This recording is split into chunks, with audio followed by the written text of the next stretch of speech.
So like when I go, I know I'm gonna succeed. Like I don't go if there's a doubt. Okay. But you guys are each a different person than me.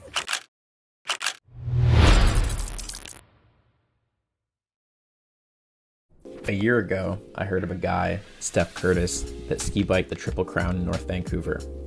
This feat requires cycling with your skis up 3 of the North Shore mountains until the road ends, swapping your cycling kit for ski gear, skidding to the peak, skiing back to the bikes, putting all your ski gear back on the bikes, and then descending.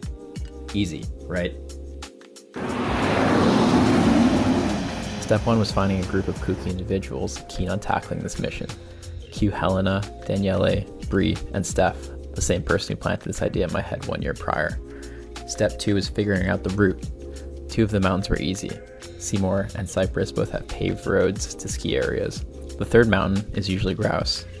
But with officially forbidden uphill access, we decided to get creative and pick the neighboring Mount Frome, with a gravel road up to the snow line and absolutely no beta on skiing. Sign us up. Step 3 was figuring out how to pack all the gear on the bike.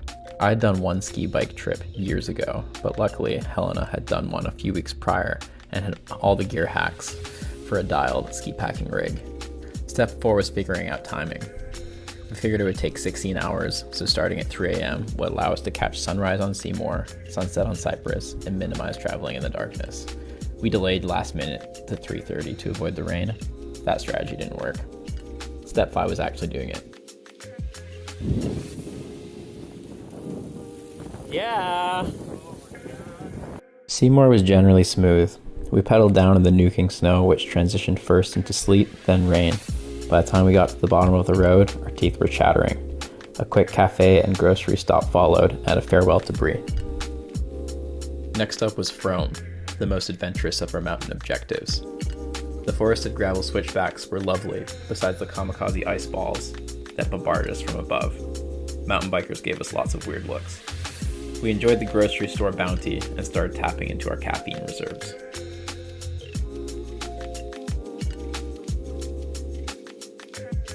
We paced well on the climb and hit the snow line earlier than expected. There was no questioning the transition point on Frome. Once again, we pulled the skis off our bikes and donned various levels of ski gear to begin the climb. This out here, spring series. Pretty good. Don't you see my bike? Right, Kibo! We continued skinning up the road until we reached a hiking trail. Our ascent meandered through the woods, and we made some questionable micro-route choices in our sleep-deprived states. We appreciated the deep snow, stillness, and beauty. By 4:30, we were at the top. High fives, snacks, and another transition. Then, the highlight of the day. Coastal concrete pillows. The best damn ski bike run of our lives. Full winter conditions delivered again. I flush my juice down in the club. I always keep that shit on top. My piece flush like a disco ball. I dance like I don't give a fuck. I flush my juice down in the club. I always keep that shit on top. My piece flush like a disco ball. I dance like I don't give a fuck.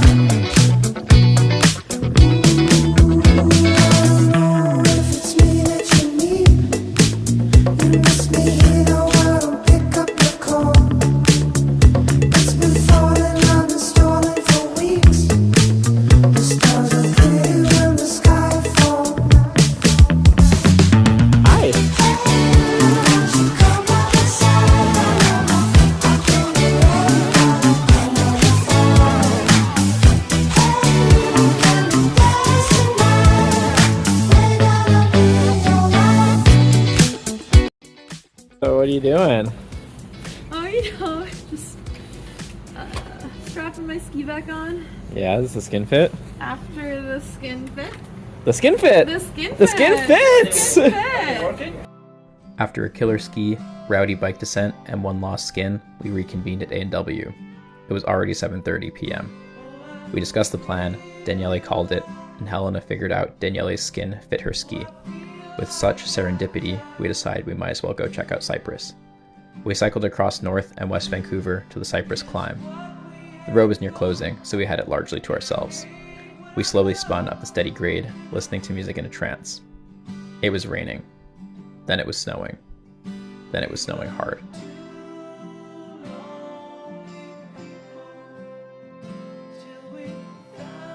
We got to the closed ski area and were met with a patroller who warned that it was spicy conditions out there.